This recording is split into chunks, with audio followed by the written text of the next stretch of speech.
Olá para você, este dia, o dia que a gente comemora a Páscoa. Feliz Páscoa, se você entende e vive aquilo que significa a Páscoa. Hoje eu trago um tema maravilhoso, um tema que nos faz, para quem já conhece, firma os conceitos, e para quem não conhece, eu espero que em nome do Senhor Jesus constranja. Você tem a viva esperança da ressurreição? Você tem a viva esperança da ressurreição? Porque as pessoas comemoram, né? Comemoram de diversas formas, com formas que nem seriam de acordo com a palavra. E a pergunta fica: quantos que realmente entendem a obra completa, perfeita que Jesus consumou na sua morte e na sua ressurreição? Quantos entendem a profundidade disso, a significação disso?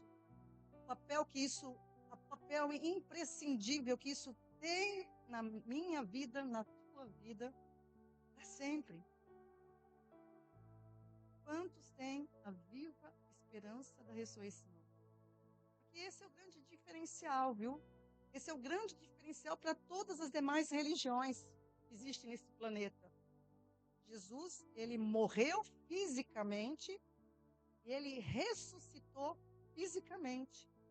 Esse é o grande pilar da doutrina de Cristo. Esse é o grande pilar do cristianismo. Os apóstolos que andaram com Jesus enquanto ele cumpriu o seu ministério antes da sua morte, os apóstolos testemunharam a ressurreição dele. Ficaram perturbados quando ele morreu e com o tipo de morte que ele morreu. Mas quando eles o viram vivo, ressurreto, eles contemplaram Cristo ressurreto, eles testemunharam isso na palavra com muita veemência. E o fato de eles verem Cristo ressurreto, caiu a ficha. Isso transformou completamente todos eles. Você vai ver um Pedro que negou Cristo, fazendo em Atos capítulo 2, no discurso de Pentecostes, fazendo um discurso tremendo, os maiores tremendos discursos do Novo Testamento, onde ele conclama os seus irmãos, né? Ele fala, homens, Atos 2, 22 em diante, eu vou ler alguns trechos, ele diz, homens israelitas, escutai essas palavras, a Jesus Nazareno, homem aprovado por Deus entre vós com maravilhas, prodígios e sinais, que Deus por ele fez no meio de vós, como vós mesmos bem sabeis. A este que vos foi entregue pelo determinado conselho e presciência de Deus. Isso quer dizer que Deus havia avisado sobre isso, não tinha profetizado, né? Isso que significa isso, né? Prendestes, crucificastes e matastes pelas mãos de injustos, ao qual Deus ressuscitou, desfazendo as dores da morte, pois não era possível que fosse retido por ela. Versículo 32. Deus ressuscitou a este Jesus, do que todos nós somos testemunhas. Então isso mudou, transformou a vida de Pedro. E ele falou uma coisa aqui muito linda. Peço desculpa se eu tiver que tossir algumas vezes, que eu estou saindo de uma gripe. Quando ele disse, Deus ressuscitou desfazendo as dores da morte, porque a morte física, ela traz dores. Esses dias completou 2 anos da morte do meu marido, eu senti dor. Acho que é por isso que a minha imunidade é baixa. Então, mas a palavra diz que o que me sustenta, o que me dá esperança, o que me mantém fazendo tudo que eu tenho que fazer, o que eu estava fazendo com meu esposo, agora eu faço sem ele, porque eu creio nisso. Que Deus, ele tem uma promessa para nós. Os discípulos viram isso. Atos 3,15, Pedro novamente, da entrada do templo, curando um homem, ele vai testemunhar novamente, Atos 3,15. Matastes o autor da vida, ao qual Deus ressuscitou dos mortos, do que nós somos testemunhas. Atos 17. Paulo agora, no Areópago em Atenas, um discurso também muito tremendo de Paulo em Atenas, Atos 17:30, mas Deus, não tendo em conta os tempos da ignorância, ordena agora a todos os homens e em todo lugar que se arrependam, porque tem determinado um dia que com justiça há de julgar o mundo por meio do homem que destinou. E disso deu certeza a todos, ressuscitando-o dentre os mortos. Então Deus vai julgar a humanidade. E a ressurreição de Jesus é a garantia do que Deus falou na palavra. Todas as promessas de Deus que foram dadas no Antigo Testamento, as profecias acerca de Cristo se cumpriram em Cristo cabalmente. Isso também mostra que as promessas que Cristo nos deu, do novo nascimento, da nossa ressurreição com Ele, da esperança da glória eterna, do novo céu, de uma nova terra, de uma vida eterna com Ele para sempre, está garantido porque Ele ressuscitou. Esse é o selo que você pode confiar na palavra do Senhor. A morte não pode conter a Cristo, não pode conter porque Ele é o autor da vida. Ele é o autor da vida. Jesus entregou a sua vida e depois a tomou de volta. Ele é Deus. Não é possível, sabe, amados, que uma pessoa não se constranja diante disso. Que Deus se fez homem para nos tirar do laço da morte eterna. Porque o homem falhou. Ele abre um caminho através do seu próprio corpo. Isso é lindo demais. João 10, Jesus diz isso.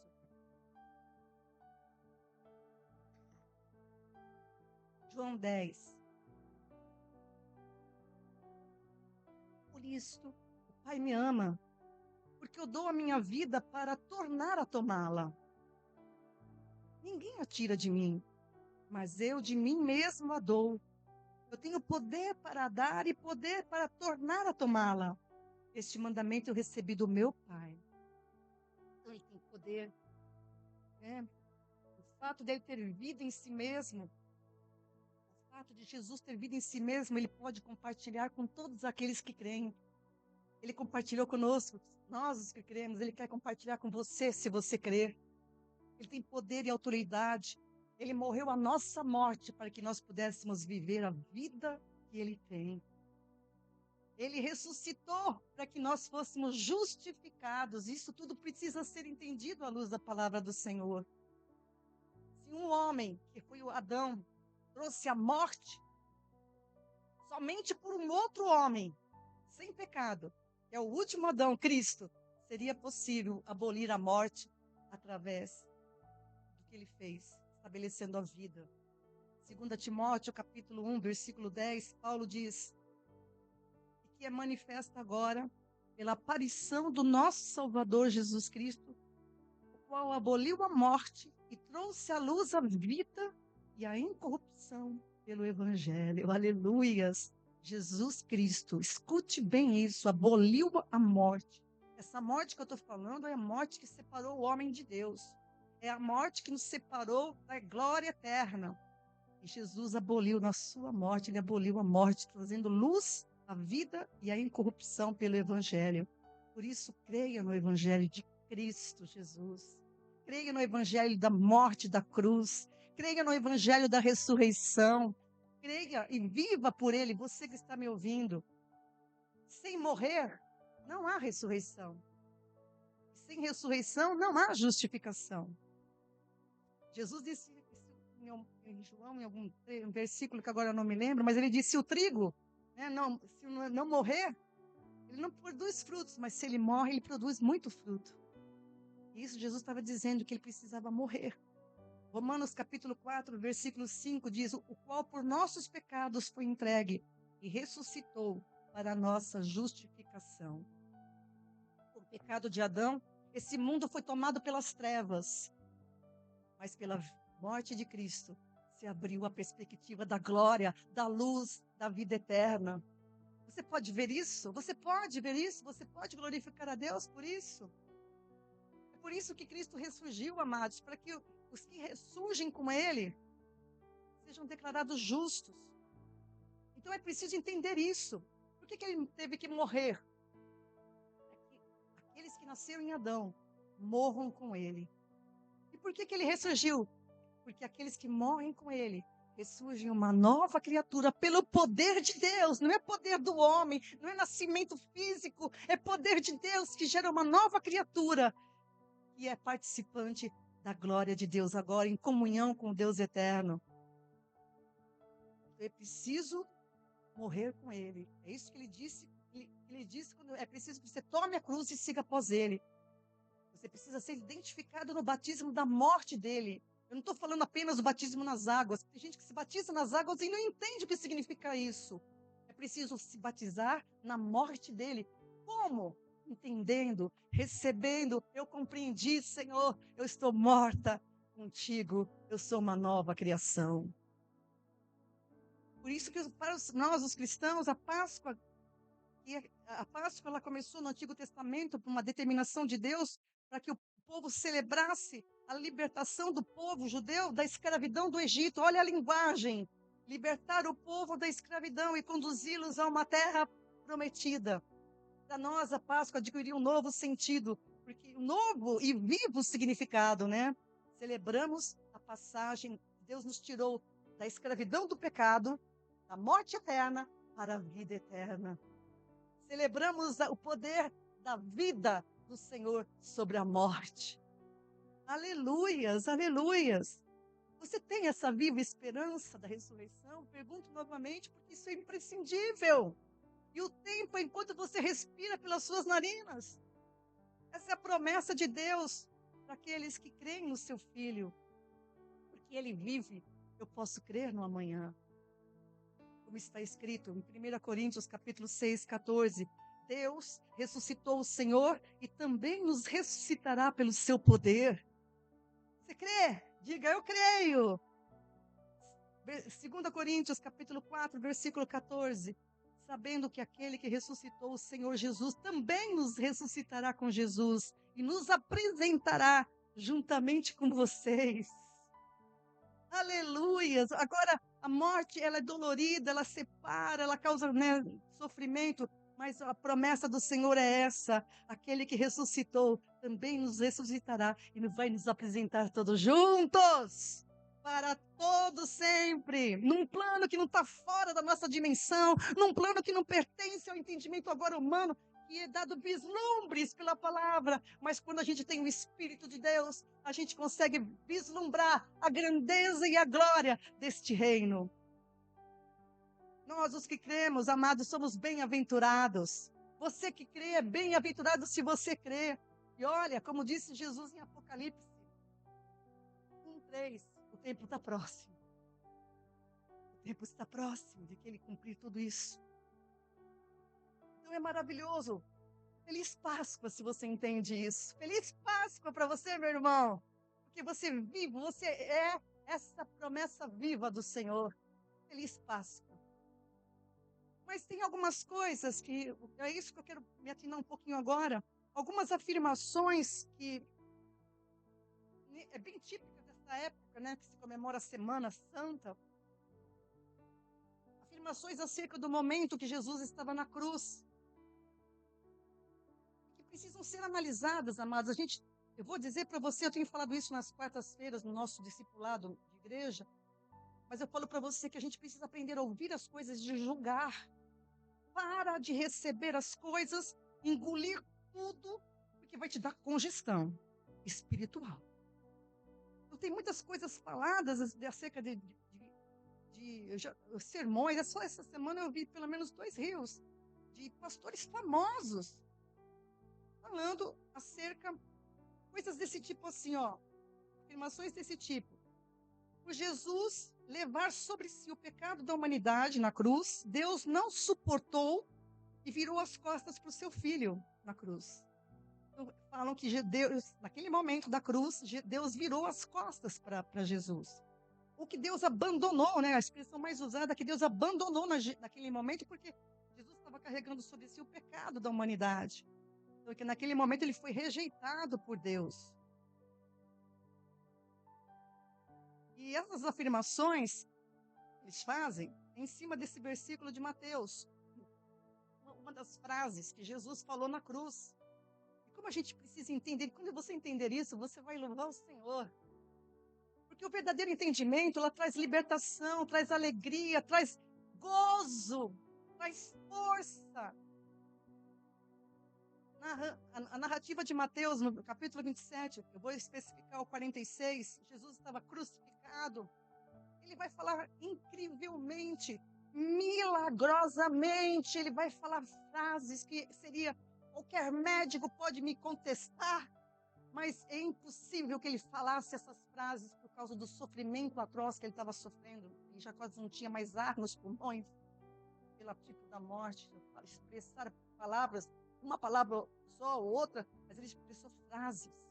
Mas esta frase que traz algum pouco de mau entendimento, quando ele diz que perto da hora nona, exclamou Jesus em alta voz, dizendo, Eli, Eli, lama sabachthani, isto é, Deus meu, por que me desamparaste?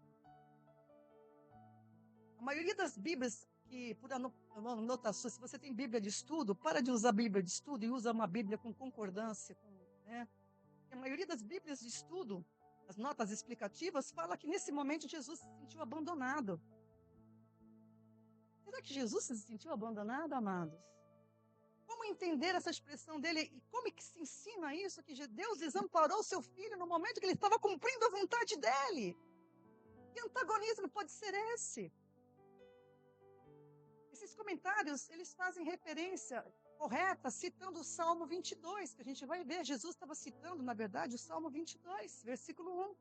Mas eles não dão o entendimento correto. E hoje eu quero que você tenha um entendimento correto e a maravilha que Jesus estava fazendo nesse momento de maior sofrimento da sua vida. É óbvio que, humanamente falando, Jesus não queria passar pelo terror que ele passou. Ele sabia pelas profecias o que ele ia enfrentar. Ele sabia. Ele veio para isso, gente.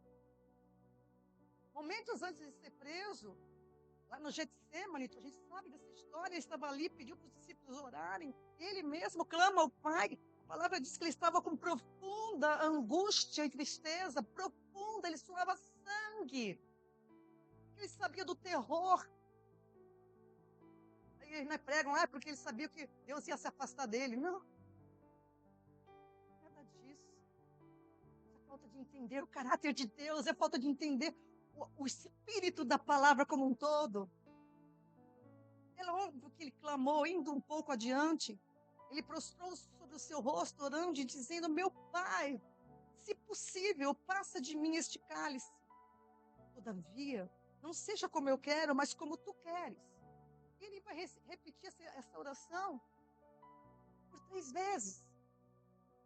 3 vezes. E Jesus estava fazendo um pedido dentro das possibilidades ali, né?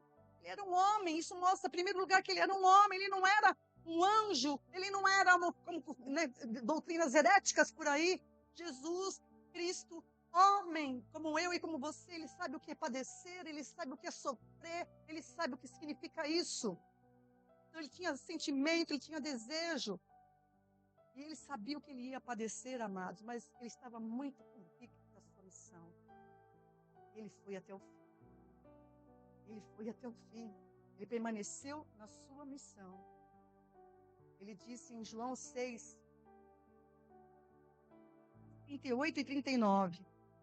Ele tinha convicção. Mas que humanamente é óbvio que no momento da tristeza, quando a gente fica com uma enfermidade, Senhor, me livra disso, né? A gente pede. Paulo clamou, retira de mim esse espinho. E Deus, Senhor, para a minha graça te basta. A gente precisa entender essas coisas. Pelo poder da palavra de Deus no meu e no seu coração. Senão a gente não suporta nada nessa terra mais. Porque eu desci do céu não para fazer a minha própria vontade, e sim a vontade daquele que me enviou. E a vontade de quem me enviou é esta.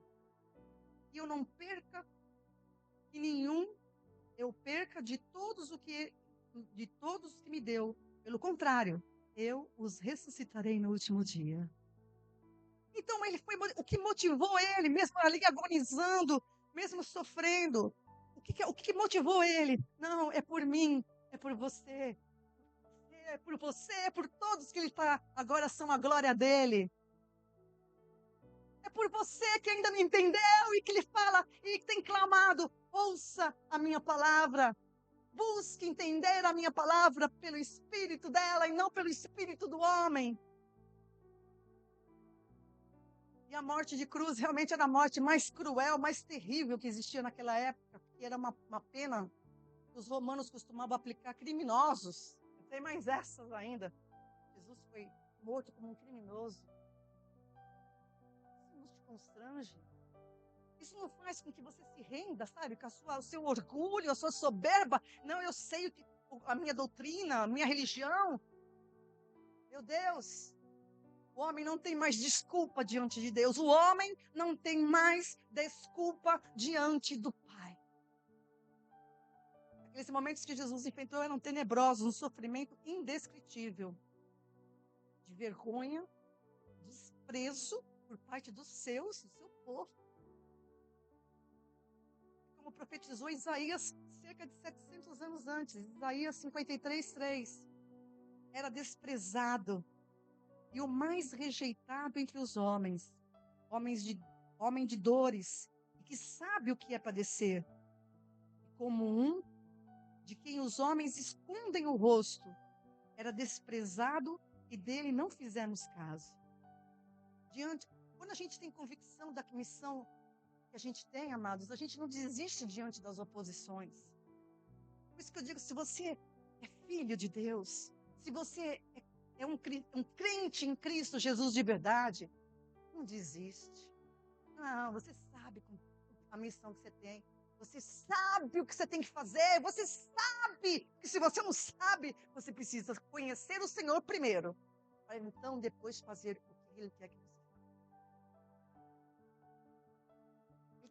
Jesus estava enfrentando um momento terrível de escárnio. Os sacerdotes, a cúpula religiosa da época, sacerdotes, escribas, fariseus, anciãos, todos zombando dele. Mateus 27:43, confiou em Deus? Livre-o agora, se o ama, porque ele disse, sou filho de Deus. Os sacerdotes o entregaram para ser crucificado por causa eles consideravam blasfêmia. Jesus dizia que era o filho de Deus. Então nós aqui somos a melhor blasfêmia de Deus, somos filhos de Deus agora também, podemos dizer com todo o nosso som, com todos os nossos pulmões, eu sou filha de Deus. Então Jesus estava enfrentando um quadro terrível. Mas será que é verdadeira essa expressão de que Jesus foi desamparado na cruz? Ele foi abandonado por Deus? Presta atenção, porque isso vai sustentar você em qualquer crise que você passar, em qualquer crise. Jesus estava consciente, ele humanamente estava sofrendo e tinha terror, não queria passar por isso. Ninguém quer passar por isso. Ou você gostaria? Mas será verdadeiro que Jesus foi desamparado? Eu respondo com outra pergunta. Como que Jesus seria desamparado por Deus se ele é o Cordeiro de Deus? É o Cordeiro que Deus provisionou para tirar o pecado do mundo? Ele é o Cordeiro que Deus preparou para tirar o pecado do mundo. Você acha que Deus iria desampará-lo naquele momento? Por isso você precisa entender a palavra, porque se você não entende, você é levado por qualquer palavra. É como está profetizado no Salmo 23, que todo mundo gosta de falar, né, de pronunciar, mas será que entende o Salmo 23? O Salmo 23, amados, Deus é apresentado como o sumo pastor, o pastor. E a ovelha é uma figura que representa um homem sob o cuidado de Deus.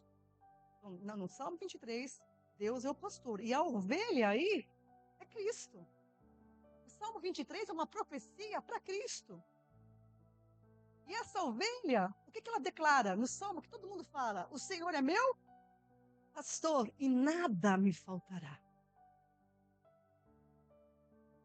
Então Jesus tinha isso no seu coração. O Senhor é meu pastor e nada me faltará.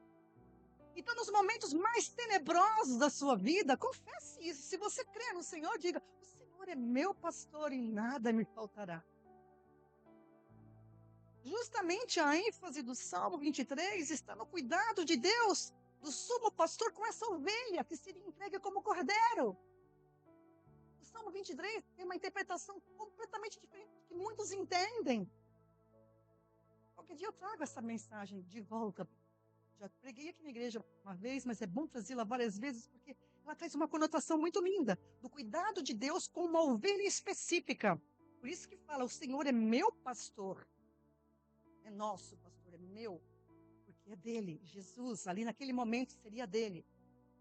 O cuidado que o Senhor teria com esse cordeiro, né, que teria um cuidado específico, porque ele iria expiar os pecados da humanidade. E ele foi enviado como vítima para o sacrifício perfeito. Ele foi um cordeiro escolhido, puro e preservado por Deus, como eram os sacrifícios no Antigo Testamento. Providenciado por Deus. Eu vou repetir. Ele era uma ovelha sob o cuidado de Deus, uma vítima preparada para o sacrifício de tirar o pecado do mundo. Foi preservado, foi escolhido e preservado por Deus. Essa ovelha, amados, essa ovelha expressa essa tamanha confiança no Senhor. O Senhor é meu pastor e nada me faltará. Quando você confia no cuidado do seu supremo pastor, que é Deus, Pai, você descansa. Mesmo que as coisas caem 1.000 à tua direita, 2.000 do outro lado, e você continua de pé. Você continua firme. Você continua fazendo o que Deus quer que você faça. Você vive alegrando o Senhor. Tem problemas emocionais? Todos nós temos. Mas eu não ando por eles. Eu subjugo os meus sentimentos. A palavra do Senhor que diz: o Senhor é meu pastor, nada me faltará. Segundo a visão limitada dos homens, Cristo ali naquela cruz estava desamparado. É a visão que o mundo tinha naquele momento. Mas guarde isso no seu coração. Jesus nunca foi desamparado por Deus, porque ele veio fazer a vontade do Pai, que é levar sobre si as nossas iniquidades. Levar sobre si. Então, naquele momento, jamais Deus desampararia, porque aquele sacrifício estava subindo, como a Paula falou no princípio daqui do louvor, como um cheiro suave para o Senhor. Aquele sacrifício estava subindo como um cheiro suave para o Senhor. Efésios capítulo 5, versículo 2. Deixa comigo. Efésios 5, 2. Cristo, presta atenção, por favor. Atenta por o amor do Senhor. Cristo nos amou e se entregou a si mesmo por nós, como oferta e sacrifício a Deus, em aroma suave. Aleluias. Esse sacrifício o Senhor aceitou. Você sabe o que o Senhor dizia dos sacrifícios da antiga aliança? Eu estou enjoado, eu não quero nada disso. Eu não pedi isso para vocês. Deus fala isso através dos seus profetas, eu não quero. Mas o sacrifício de Cristo subiu como um aroma suave. A oferta do corpo de Cristo, na verdade, foi algo que Deus agradou a Deus, porque foi feito em obediência ao Pai. Lá em Isaías, ele também disse, Isaías 53, versículos 4 e 5, verdadeiramente ele tomou sobre si as nossas enfermidades e as nossas dores levou sobre si. E nós o reputávamos por aflito. Olha lá, a visão humana é essa. Nós o reputávamos como aflito, né? Ferido de Deus, oprimido. Mas ele foi ferido por causa das nossas transgressões e moído por causa das nossas iniquidades. O castigo que nos traz a paz estava sobre ele, e pelas suas pisaduras fomos sarados. Meu Deus! Amados, a oferta do corpo de Cristo foi em obediência ao Pai, para resgatar, para nos salvar do pecado. E a coisa mais linda é isso, que Paulo também fala em Filipenses 2. Embora sendo Deus, não considerou isso, é a coisa que mais me impressiona, amados. Porque tem gente que acha isso loucura. Tem doutrinas cristãs que acham isso aqui loucura. Embora sendo Deus, não considerou ser igual a Deus. Não considerou que o ser igual a Deus era algo que devia se apegar, mas esvaziou-se a si mesmo, vindo a ser servo, tornando-se semelhante aos homens. E sendo encontrado em forma humana, humilhou-se a si mesmo e foi obediente até a morte e morte de cruz. Que amor é esse? Esse amor não constrange você, meu irmão? Quantas vezes a gente vê cristãos vacilantes, vacilões? Quando a gente vive isso, entende isso, amados, nada pode tirar você do prumo, nada tem o direito de tirar você do prumo. Cristo estava ali aparentado diante de todo mundo, né? Está desamparado por Deus, diante dos homens, essa era a visão dos homens. Mas ele foi ali, essa visão foi dada para que a humanidade pudesse entender que ele estava cumprindo a justiça de Deus, para que a gente pudesse ser salvos. Deus não desamparou Jesus sobre a cruz, porque a oferta do corpo de Cristo não foi feita em pecado. Jesus não, ele se ofereceu a si mesmo, ou seja, imaculado, né, como vai dizer o texto, Hebreus 9:14. Ele era uma oferta sem pecado, pura, o que demonstra que Deus não virou o rosto quando ele estava na cruz de maneira alguma, como diz a lenda popular. Isso não estava em pecado. Versículo 2 Coríntios 5:21. Ele assumiu a condição. Ah, mas eu disse que ele assumiu a condição de pecado. Vamos entender isso. Né? Olha lá. Aquele que não conheceu o pecado, ou seja, ele não nasceu. Aí conhecer não quer dizer conhecimento, quer dizer, ele não nasceu em pecado, não ser um com pecado. Nós nascemos em pecado, mas ele não. Ele não foi gerado como nós somos gerados, né? Então, aquele que não conheceu o pecado, que é Jesus, Deus o fez pecado por nós, para que nele fôssemos feitos justiça. Então, como é que é isso, pastora? Ele foi feito pecado. Ele não tinha pecado, mas foi feito pecado. Porque estava escrito na lei que maldito todo aquele que fosse pendurado no madeiro. Por isso que ele teve que morrer de cruz. Está em Deuteronômio, mas eu vou falar Gálatas primeiro, ó. Gálatas capítulo 3, versículo 13. Ele se tornou maldito porque ele foi pendurado numa cruz como um criminoso, né? Está escrito na lei isso. Mas eu vou começar por Gálatas. Gálatas 3:13. Cristo nos resgatou da maldição da lei, fazendo-se maldição por nós, porque está escrito: maldito todo aquele que for pendurado no madeiro. Deuteronômio 21:23. Anote aí do lado. Deuteronômio 21:23. Maldito. Quando que ele foi feito o pecado? Quando ele foi colocado numa cruz. Você entende agora? Foi feito maldito, porque ele foi pendurado no madeiro como um criminoso. Mas ele não era. Amém? Mesmo sem pecado, Cristo cumpriu toda a lei ao assumir a condição de maldito. Dessa forma, ele estabeleceu através do seu corpo, presta atenção, um novo e vivo caminho para que os homens possam se aproximar de Deus. Ah, isso é tão profundo, amados, isso é tão profundo. Jesus, o autor da vida, morreu a nossa morte para que vivêssemos a sua vida. Aquela cruz parecia ser o fim, mas era o início da exaltação eterna de Jesus e de todos aqueles que nele creem. Exaltação eterna. Mas ainda fica a pergunta, né? Mas por que Jesus falou essa frase, Eli, Eli, sabachthani, quer dizer, Deus meu, por que me desamparaste? Deus meu, por que me desamparaste? Jesus não estava reclamando e nem murmurando, não, viu? Ele estava fazendo algo que ele já tinha feito durante o seu ministério. E é preciso entender o contexto, a cultura da época. Você se lembra daquela passagem que Jesus chegou, logo no início de seu ministério, ele entra numa sinagoga, pega um livro, que é dado para ele o livro de Isaías? Lembra?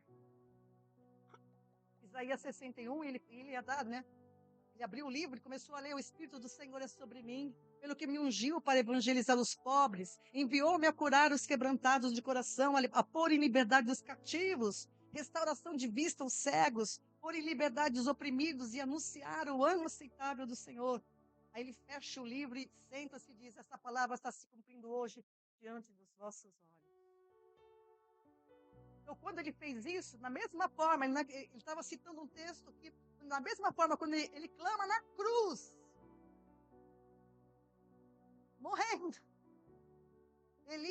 e lama sabachthani, Deus meu, por que me desamparaste?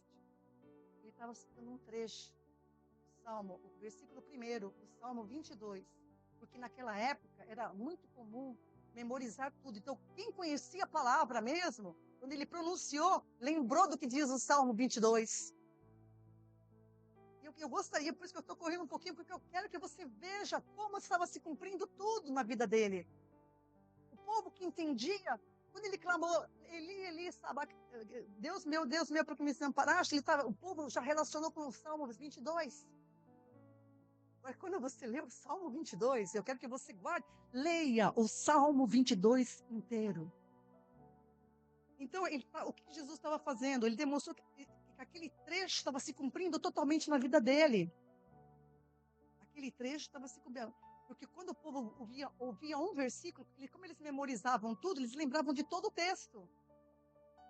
Hoje não. Hoje, quando a gente fala do Salmo 22, você acaba mais qualquer coisa do Salmo 22, né? Acho que todo mundo está pensando assim. Naquela época, eles memorizavam, eles tinham um salmo na cabeça. Quando ele falou a palavra, eles lembraram quem estava, os próximos dele entenderam o que ele estava falando. E a gente vai ver alguns trechos do Salmo 22. Então, eles lembravam do texto, era uma coisa impressionante. Então, o fato é que quando Jesus fez esse clamor, ele estava chamando a atenção de todo mundo que estava assistindo aquela cena tenebrosa do cumprimento do Salmo 22, na vida, na pessoa dele. Né? E ele, no final, ele não está em Lucas, né, que ele chama a atenção porque ele faz uma oração final antes de morrer, entregando o seu espírito a Deus. É cumprimento, ele fala assim, Pai, nas tuas mãos entrego o meu espírito. Ele estava falando o Salmo 35 também, tá? Tudo para as pessoas fazerem a relação. Por isso, quando você estuda a Bíblia, tem que fazer a relação, tem que fazer as ligações na Bíblia. Não pode pegar um trecho isolado e dar uma interpretação humana. A interpretação está na palavra. A interpretação está na palavra. Nunca se deixe conduzir por pensamentos humanos e até diabólicos que tiram as pessoas e têm tirado as pessoas do prumo da palavra. Jesus chamou atenção para o cumprimento do Salmo 22 e é a isso que nós devemos nos ater. O seu objetivo era apelar para que o povo tivesse entendimento. Deus quer que você tenha entendimento. Eu sempre vou falar isso. Porque o povo sem entendimento é destruído. Oséias fala isso. Ele falou durante o seu ministério, Mateus 22, 29, errais, não conhecendo as Escrituras, são elas que testificam de mim. Então ele estava chamando, eles tinham que crer em Cristo pelo que estava escrito na palavra. Você tem que crer em Cristo pelo que está escrito na palavra. Eles tinham que reconhecer Cristo pelas profecias que foram dadas no Antigo Testamento. Muitos ali não entenderam. Quando ele falou Eli, pensaram que ele estava aí no texto de Mateus 27. O povo achou que ele estava chamando o profeta Elias para ajudá-lo. Fala aí no texto, versículo 47, né? Alguns estavam ali ouvindo isso, aí está chamando por Elias. Aí debochavam, né? Versículo 49. Vamos ver se Elias vem salvá-lo. Então, amados, Jesus não estava nem preocupado mais com isso. Jesus está preocupado que as pessoas relacionassem tudo o que estava acontecendo com ele. Era cumprimento do Salmo 22. Também, né? Porque todos os salmos, eu vou dizer isso para você, são, na sua grande maioria, eles são profecias acerca de tudo que iria acontecer com Cristo. No 22 é muito específico. É o momento da morte dele. O Salmo 22 é o mais... A gente vai ver alguns textos, você vai ver. É impressionante. Tá? A declaração, Pai, nas tuas mãos entrego o meu espírito, está em Lucas, no relato de Lucas, né? 23, 46, está no Salmo 31, versículo 5. Tá? É a mesma expressão. Então, amados, Jesus nunca foi desamparado na cruz, nunca foi abandonado pelo Pai. Deus jamais abandona os seus filhos. Está ouvindo? Deus jamais abandona os seus filhos e muito menos o seu filho amado. Quando a gente lê o Salmo 22, a gente tem que ter essa noção. E eu gostaria que você acompanhasse comigo rapidamente algumas coisas para me fixar o que eu quero dizer. Salmo 22, ele descreve a condição de Cristo como servo do Senhor pregado na cruz. Salmo 22. Deus meu, por que me desamparaste? Por que te alongas do meu auxílio e das palavras do meu bramido? Deus meu, eu clamo de dia e tu não me ouves, de noite e não tenho sossego. Agora começa. Presta atenção. Porém, tu és santo. Tu que habitas entre os louvores de Israel. Em ti confiaram nossos pais, confiaram e tu os livraste. A ti clamaram e escaparam. Em ti confiaram e não foram confundidos. Mas eu sou verme, e não homem, o próprio dos homens e desprezado do povo. Então, nos versículos, você vê que a ênfase que o salmista está dando é a ênfase de um pedido de confiança, de livramento da parte de Deus. O salmista demonstra que os pais, né, os patriarcas, os reis, os profetas antes de Cristo, né, clamaram a Deus no passado e Deus os livrou. Isso demonstra que todo aquele que deposita confiança no Senhor, que tem livramentos, né? É lógico que não vem o livramento do jeito que a gente pede. E é isso que vai acontecer com Cristo também agora.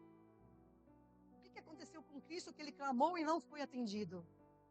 O que aconteceu com Cristo que ele clamou e não foi ouvido? Se possível, afasta de mim este cálice. Ele orou dentro das coisas humanas dele, mas Deus não respondeu. Porque ele sabia, né? Todavia, não seja feita a minha vontade, mas a tua. Então, é a oração que não foi atendida lá no Getsemane. Ele foi desamparado. A oração não foi ouvida. Essa oração não foi atendida. Então, Cristo, se é que pode se dizer que ele foi desamparado, em relação ao pedido, afasta de mim este cálice. Ele sabia que aquilo era imprescindível. Ele sabia que se ele não morresse, você não teria vida, eu não teria vida. Se ele não morresse, ele não seria glorificado. E uma profecia, né, que se ele não obedecer, uma profecia de um profeta que disse que se ele não obedecesse, como filho não obedecesse, receberia açoites. Ele estava sujeito a não obedecer, mas ele obedeceu, louvado seja Deus. Ele obedeceu. Ele orou 3 vezes, mas ele disse, mas cumpra-se em mim a tua vontade. Quantos de nós, amados, que muitas vezes, diante das provas, das tentações, se deixa vencer? Aquilo que te domina, aquilo que você cede, aquilo que te domina. O que tem me dominar, o que tem que me governar é Deus e a sua palavra. Não é as coisas humanas, não é as minhas emoções, não é os meus desejos. Tem muito crente desobediente, porque está seguindo os seus pensamentos, as suas inclinações humanas, influenciadas por Satanás. Ele sabia, ele clamou, porque é um clamor humano. Mas ele sabia que era imprescindível que ele morresse. Deus não atendeu ao pedido de Cristo. E aí no Salmo vai dizer por que ele não atendeu. Por que ele não atendeu? Não me ouves, né? Ele falou tal. Porque tu és santo, versículo 3. Porque tu és santo e tu habitas Porque Deus é santo, ele não poderia ouvir. Porque Jesus veio cumprir a justiça de Deus, o homem estava morto. E se ele não morresse, o homem estaria condenado para todo sempre. Quer você entenda ou não entenda, estaria separado de Deus, de todo o plano de Deus, e Deus faria tudo novo, sem nós. Porque Ele é Deus e não há impossíveis para Ele. Mas Ele resolveu bancar tudo isso. E Cristo entendeu isso, porque tu és santo, tu és santo. A santidade de Deus não podia ceder e nem dar lugar à vontade de Cristo. A santidade de Deus não vai ceder às tuas vontades. Não vai, diz o Senhor. Não vai ceder às minhas vontades, porque Ele é santo. E você precisa entender isso, porque Ele é santo. A santidade de Deus estabeleceu que Jesus precisava cumprir toda a justiça de Deus.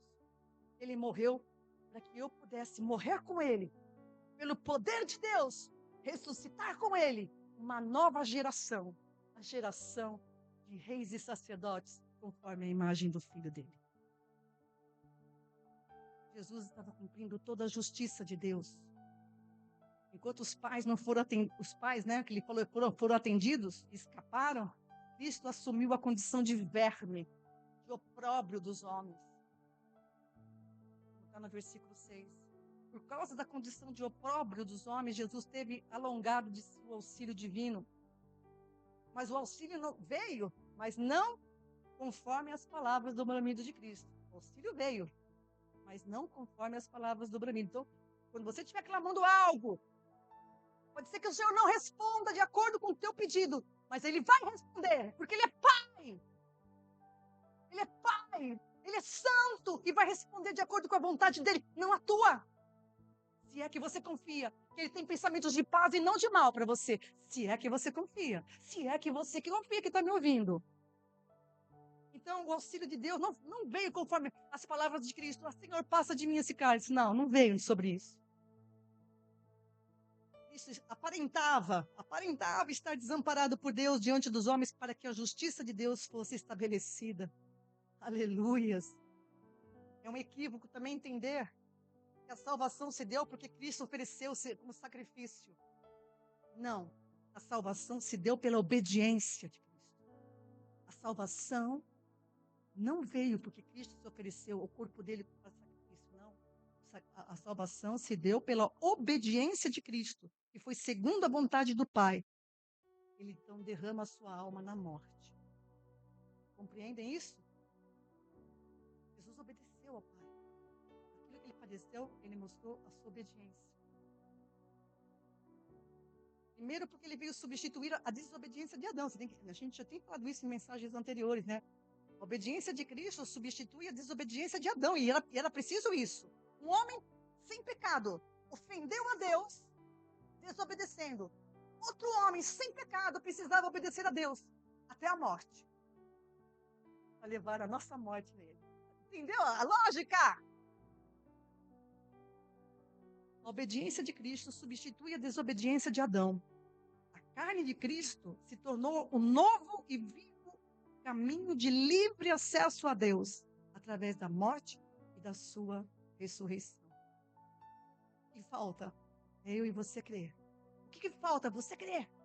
Que você precisa morrer, como eu disse já anteriormente. Você precisa entender isso. E ser incluído na morte de quando você confessa a Cristo. Você entendeu que Ele morreu pelo teu pecado. Você morre com Ele. Que é o que a gente chama batismo na morte. E você é sepultado com Ele. E pelo poder de Deus, você é gerado a uma nova criatura. Que não está no plano que você está olhando. Está no espiritual. Uma nova criatura. Para a glória de Deus. Então, amados, de maneira nenhuma, de maneira alguma, Deus rejeitou a Cristo. Porque o próprio Salmo, se você olhar o Salmo 22, aí no Salmo 22 vai falar que as vestes de Jesus foram rasgadas e, né, partidas, né? Vai falar tudo. Leia depois, se eu for falar aqui, vou muito longe. Mas depois leia, tenha o capricho em nome do Senhor, leia, veja o cumprimento de tudo que está aqui. Mas olha o que diz no versículo 27, 24. Olha o que diz no versículo 24. Ele vai falar de leões que cercaram. Você vê que é a linguagem do terror que ele sentiu na cruz. Leões me cercaram, seus dentes afiados. Né? É a linguagem figurativa, mostrando selvagem o sujeito. Mas olha o que diz no 24. Pois o salmista, né, profetizando, não desprezou e nem abominou a aflição do aflito. Não escondeu dele o seu rosto, mas quando ele clamou, ele o ouviu. Aleluia, detivem o tema do meu louvor na grande congregação. Pagarei os meus votos perante os que te temem. Os pobres comerão e se fartarão. Louvarão ao Senhor os que o buscam. Viva para sempre o vosso coração. Todos os confins da terra se lembrarão e se converterão ao Senhor. Todas as famílias das nações adorarão perante Ele, pois o reino é do Senhor e Ele domina entre as nações. Aleluias! Então ele não foi desamparo porque ele foi ouvido. Deus não atendeu a oração do Getsemane. Basta de mim, ainda bem que ele não atendeu, né, amados? Abraça o Senhor com toda a força. Porque o Senhor sofreu esse momento por mim, por você. Cristo, ele foi socorrido, porque aqui fala que ele atendeu a oração. Como que Deus atendeu a oração de Cristo? Salmo 91:15, não está aí, eu vou falar um monte de coisa agora. Deus permaneceu com ele na angústia. Salmo 91:15. Deus não deixou a sua alma na morte. Salmo 16:10, o corpo dele não viu a decomposição. E mais, Deus o glorificou. Ele está sentado à destra de Deus Pai, junto nas alturas espirituais, aleluias. Ele foi exaltado soberanamente. E descreve muito bem Paulo em Filipenses 2, de 9 a 11. Eu termino com esse texto. Deus o exaltou soberanamente, lhe deu um nome que está acima de todo nome, para que ao nome de Jesus se dobre todo o joelho dos que estão nos céus, na terra e debaixo da terra, e toda língua confesse: Cristo Jesus é o Senhor, para a glória de Deus e Pai. Deus respondeu à oração dele. Tudo que estava prometido, se ele obedecesse ao Senhor, Deus cumpriu. Deus tem compromisso, amado, com a sua palavra, não com a tua vontade, nem com a minha. Coloca isso no teu coração e confia nele, porque ele vai responder de maneira aprazível, de maneira que você, às vezes, muito melhor do que você está pedindo. Porque ele é o Senhor. Guarde isso. Ele não despreza e nem abomina a aflição do aflito. Ele não esconde o rosto. Quando você clamar, ele vai ouvir. Tenha certeza disso. E assim eu termino essa mensagem. Se você consegue entender tudo isso, regozije-se no Senhor e tenha uma feliz paz.